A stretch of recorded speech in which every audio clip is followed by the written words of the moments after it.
ప్రతి వాడును తన సొంత కార్యములనే చూచుకొనుచున్నాడు కానీ దేవుని కార్యములు చూడట్లేదని పరిశుద్ధ వాక్యములో మనం చూస్తున్నామండి ప్రియులారా. సొంత పనులు, ఉద్యోగాలు, వ్యాపారాలు, లేకపోతే నీకున్నటువంటి హోంవర్క్, లేకపోతే ఏదైనా సరే ఆ పనులు నువ్వు చూసుకుంటున్నావు కానీ ప్రభువు కార్యాలు నువ్వు చూడట్లేదు అంటున్నాడు. ఒక 2 గంటలు దేవుని దగ్గరకు వచ్చి కూర్చొని దేవునితో మాట్లాడి వెళ్ళిపోతే సరిపోదండి ప్రియులారా.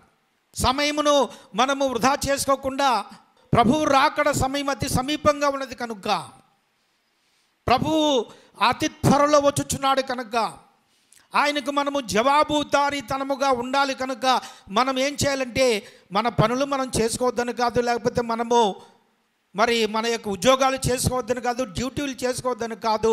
నీకు సమయం దొరికినప్పుడు ప్రతిరోజు దేవుని దగ్గర నువ్వు వేడుకో, ప్రతిరోజు ప్రార్థన చేసుకో, ప్రతిరోజు వాక్యాన్ని చదువుకో, ప్రతిరోజు వాక్యంలో ఉన్న అర్థాలు నువ్వు జ్ఞాపకం చేసుకో, ధ్యానించు, వాక్యాన్ని పఠించు.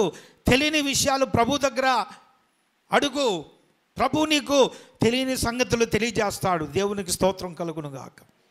ఈనాడు మనము దేవుని దగ్గర నుంచి సమాచారాలు పొందుకోలేకపోతున్నామంటే, మనము అనుభవ జ్ఞానం పొందుకోలేకపోతున్నామంటే కారణం ఏంటంటే ఎక్కువగా మన పని పాటలకు, ఈ లోక సంబంధమైనటువంటి మాటలకు, ఈ లోక సంబంధమైన లోక వార్తలకు మనము మన యొక్క హృదయాన్ని వాటి మీద ధ్యానం చేస్తున్నాం. కాబట్టి దేవుడు మనతో మాట్లాడట్లేదండి ప్రియులారా.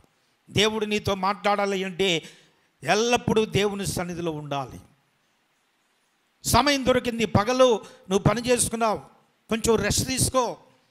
రెస్ట్ తీసుకున్న తర్వాత మరి దేవుడు నిన్ను ప్రేరేపిస్తాడు.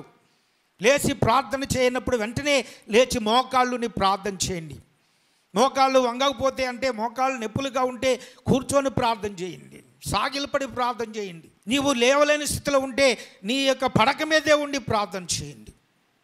దావీదు అంటున్నాడు, ఆయన తన పడక మీద ఉండి ప్రార్థన చేసే సందర్భాలు, కన్నీటితో ప్రార్థన చేసినప్పుడు తన పడక కూడా కొట్టుకొని పోయే విధంగా, ఆ యొక్క కన్నీటి ప్రవాహంలో కొట్టుకొని పోయే విధంగా ప్రార్థన చేసినట్టుగా దేవుని యొక్క లేఖనాల్లో మనం చూస్తున్నామండి.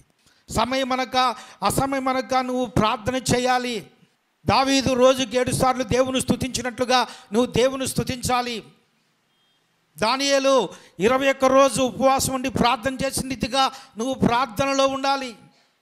ఎస్తేరు 3 దినములు ఉపవాసం ఉండి ప్రార్థన చేసి తన జాతిని రక్షించుకున్నట్టుగా మనం ప్రార్థన చేసే వ్యక్తులుగా ఉండాలని పరిశుద్ధాత్మ దేవుడు నీతో మాట్లాడుతున్నాడు. నిన్ను క్రమక్రమంగా అభివృద్ధిలోకి నడిపించేది ఏదంటే దేవుని యొక్క వాక్యము, వాక్య ధ్యానము, ప్రార్థన అనే విషయాన్ని నువ్వు జ్ఞాపకం చేసుకోవాలండి ప్రియులారా.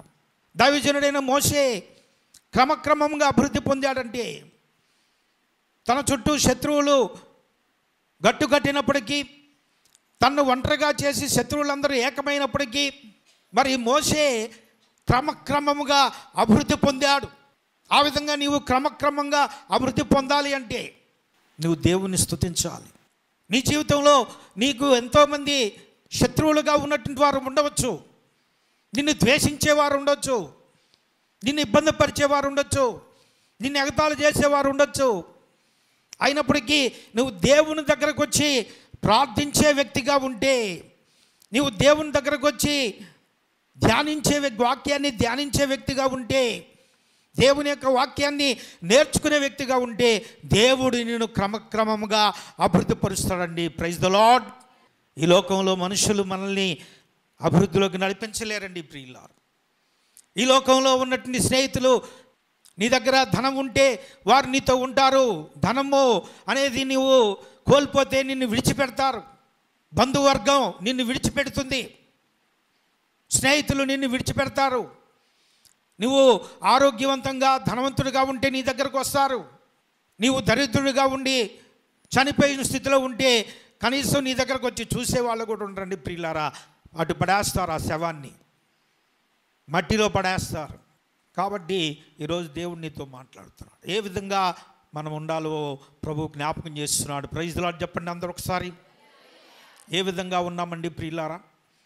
దేవుని యొక్క చిత్తమును మనం జరిగించే ఆ అనుభవాన్ని మనం కలిగినప్పుడు తప్పనిసరిగా దేవుడు నిన్ను గొప్పవాడుగా చేస్తాడు.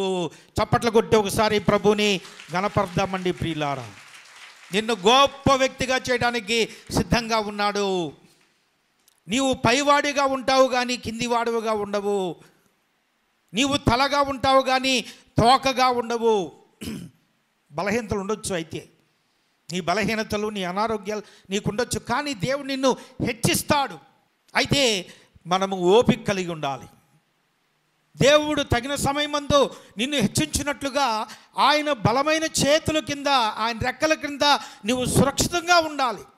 రూతు దేవుడు హెచ్చించేంత వరకు తన అత్తగారైనటువంటి నయోమి యొక్క కట్టడలు విధులకు లోబడి, అత్తగారైనటువంటి నయోమికి లోబడినట్లుగాను జీవించినట్టుగా మనం చూస్తున్నాం. అందుకే దేవుడు ఆమెను హెచ్చించాడండి ప్రియులారా.